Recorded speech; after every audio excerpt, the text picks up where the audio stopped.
देवळा पोलिसांची मोठी कारवाई। 14,92,000चा प्रतिबंधित गुटखा व तंबाखू जप्त, दोघांविरुद्ध गुन्हा। देवळा पोलीस ठाण्याच्या हद्दीत प्रतिबंधित तंबाखूजन्य पदार्थांची वाहतूक करणाऱ्या टोळीवर देवळा पोलिसांनी धडक कारवाई करत तब्बल 14,92,200 रुपयांचा मुद्देमाल जप्त केला आहे। या कारवाईत Maruti Suzuki Ertiga MH41 BL 9848 वाहनासह मोठ्या प्रमाणात गुटखा, पान मसाला आणि सुगंधित तंबाखू जप्त करण्यात आली असून 2 आरोपींविरुद्ध गुन्हा दाखल करण्यात आला आहे। देवळा पोलीस ठाणे नाशिक ग्रामीण येथे GD नंबर 005 दिनांक 9 जुलै 2026 रोजी या प्रकरणाची नोंद करण्यात आली। याबाबत पोलीस हवालदार शोभा कौतिक खैरनार यांनी फिर्याद दिली आहे।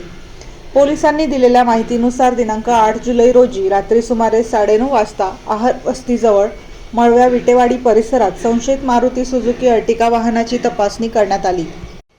तपासणी दरम्यान वाहनातून महाराष्ट्र राज्य प्रतिबंधित असलेला पान मसाला, गुटखा आणि सुगंधित तंबाखू मोठ्या प्रमाणात आढळून आला।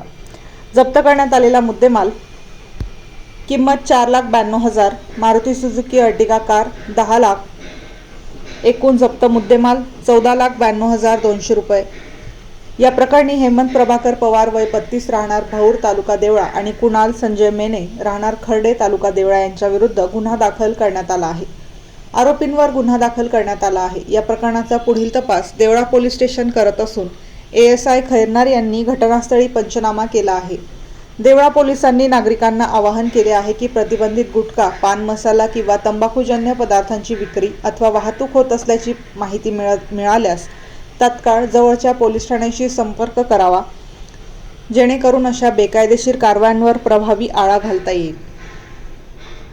वृत्तसंकलन समाधान केदारे व महादू मोरे, देवळा।